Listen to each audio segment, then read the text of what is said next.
It is a new month. Interest rates have gone up, investments have gone down, and values on homes, at least where we live, have gone down. So let's see how it's affected our net worth. Here is our net worth update for October 2022. Hey there, I'm Brittany Flammer, a financial coach with videos all about budgeting and money saving tips for you and your family. Now, I like to update our net worth regularly. I do it monthly and I share it with you, the exact numbers and everything we have in all of our accounts to show you what it looks like, how you can track it in a spreadsheet simply without a lot of stress, and also to show you that it's not always going up like this. Or actually you're backwards for me, so I think I should go like this. It's not always going up like this. They're ups and downs. Let's start with the money in our cash accounts. These accounts that we can access money quickly or turn to cash really quickly. So checking accounts, this includes personal and my business checking account. And I say this every month, but this is more than what we normally keep in there because my husband gets paid at the end of the month into our checking account. And then we send the money out. We disperse it out to our savings accounts, to our bills. So he just barely got paid. We have a bunch of bills that haven't been paid yet. So that's why the balance is so high right there. Our savings accounts, these are at our local bank. We have several, they all have small balances in them for Christmas or kids extracurricular or car maintenance, that kind of stuff. So it fluctuates a little bit every month, but it went up a little bit this month. Our emergency fund went up a tiny bit. It is in an online savings account all by itself. We keep it separate from everything else. And since interest rates are going up, we're actually earning a little bit of interest. All of our online savings accounts are earning over 2% interest now. I have a video, I'll put a link in the description box down below with best online savings account. It's a great spot for your emergency fund. But it went up just a little bit because of the interest we earned there.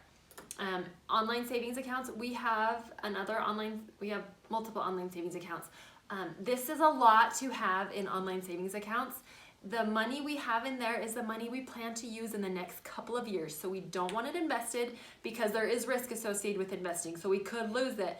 So we keep it in an online savings account because we want to know that it's there in the next year or two when we're going to use it. So for us, the online savings accounts, we keep our vacation fund in there. We also, the updates we want to do on our house, we're in the process of working towards building another garage for our house, and the bulk of it's going to go there. So we want to make sure we have it so it's not invested.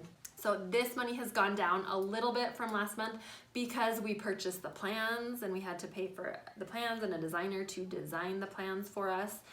We also bought a new kitchen table. I'm trying to think what else. We've spent money, so it has gone down. Our health savings account has gone down a tiny bit. We have not actually used any money in the account. Most of it is in cash, a little bit of it is invested, and so the investments just went down. So technically, if I were being 100% accurate, I would put the cash portion of it here and then under investments do the rest, but that seems like way too much effort, so I just lump it all here. It's not perfect, but close enough. So overall, our total cash has gone down just a little bit. Now, moving on to our investments. Our mutual funds, it looks like these have gone way up from last month, but really they haven't, because these two mutual funds I rolled together, I condensed them into one account.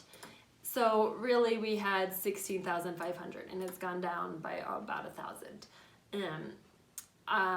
Initially, this mutual fund was for our kids' future expenses like missions or weddings that we were just starting to set a little bit aside for. And this mutual fund, this account, was for a future investment property. We have combined them, and our plan is to pay off our house early and then purchase investment property like a rental property and use the income there to pay for future expenses for our kids' weddings and things like that. So we've rolled it into one, and our plan is to buy an investment property sooner. Roth IRA, my husband's, it went down. We are not contributing to this. This is previous Roth IRA when he did not have retirement options through work, so we're not currently contributing to this. It's gone down just because of the market.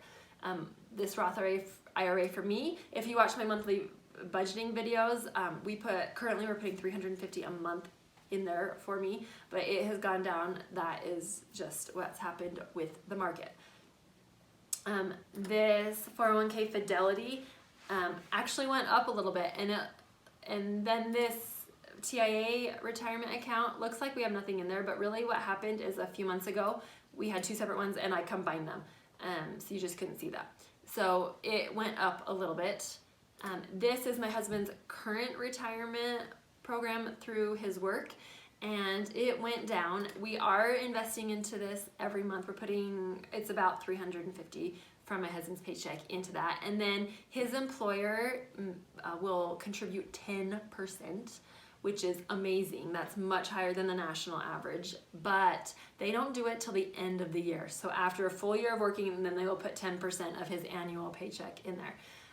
So we're contributing a little bit each month, and then at the end of the school year, he'll see a huge chunk in there, which I don't like. I'd rather it be monthly. I don't understand why they do it that way, but that's how they do it.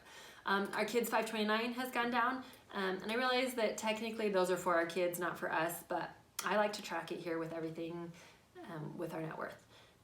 Now moving on to, so you can see overall our total investments went down. We're still contributing money to them, but the market went down because that's what the market does. It goes down and up and down and up, which is why if you want to use the money in the next couple of years, you should put it in an online savings account and not in investments.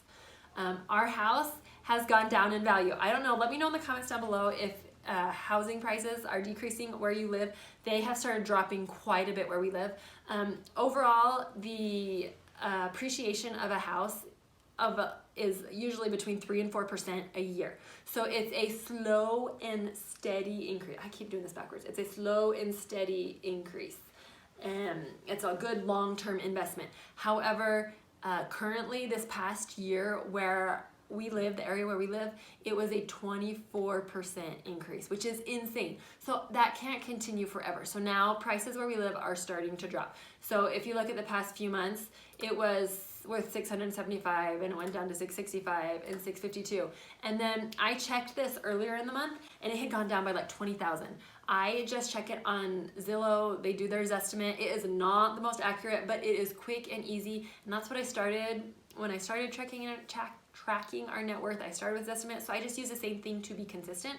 But they pull their records, they update it a couple times a week, but they use public records that are accessible to them. So if you have to do building permits, they'll go through the city and they get all of those public records. However, we have done a lot of work on our house that we did not have to get permits for. We did a lot of landscaping.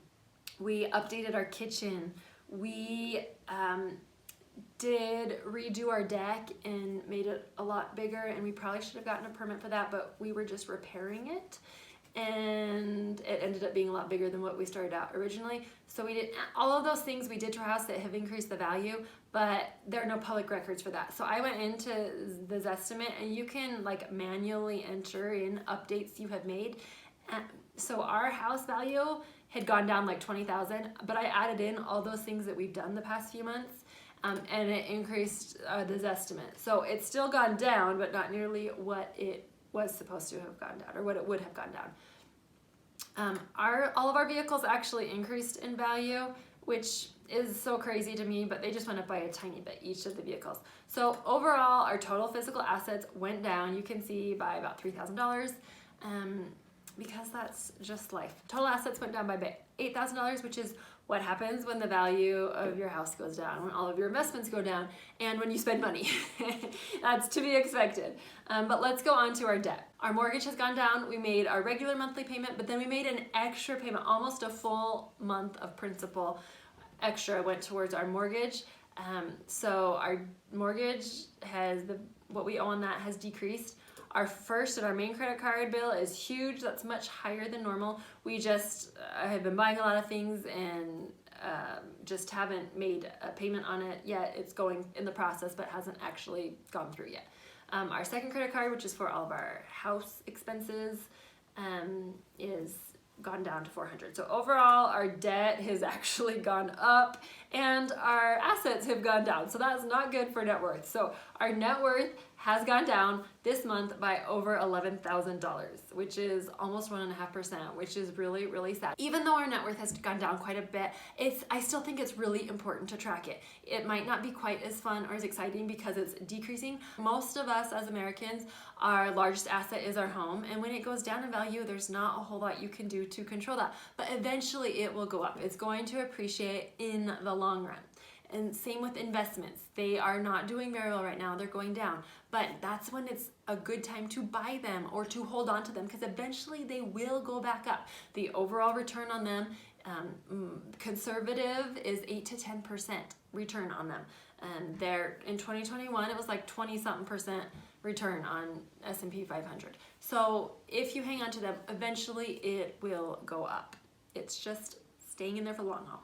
If you're interested in seeing my favorite online savings accounts that I talked about earlier in the video, check out right up there. Otherwise, stay tuned. I will see you in the next video. Thanks so much for watching.